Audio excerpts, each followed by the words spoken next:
Երբ Պետրոսն այս բանը տեսավ, ժողովրդին ասաց. «Ով իսրայելացիներ, այս բանի վրա ինչու եք զարմացել կամ ինչու ակնապիշ մեզ եք նայում, որպես թե մեր անձի զորությամբ կամ քաջությամբ քայլել տված լինեինք դրան։ Աբրահամի Աստվածը, Իսահակի Աստվածը և Հակոբի Աստվածը,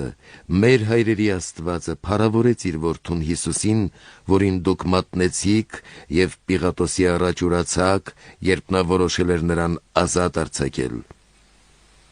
Եվ դուք սրբին ու արդարին ուրացաք ու խնդրեցիք, որ մի մարդասպան շնորհվի ձեզ, և սպանեցիք կյանքի առաջնորդին,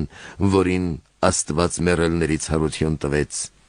և այդ բանին մենք իսկ վկա ենք։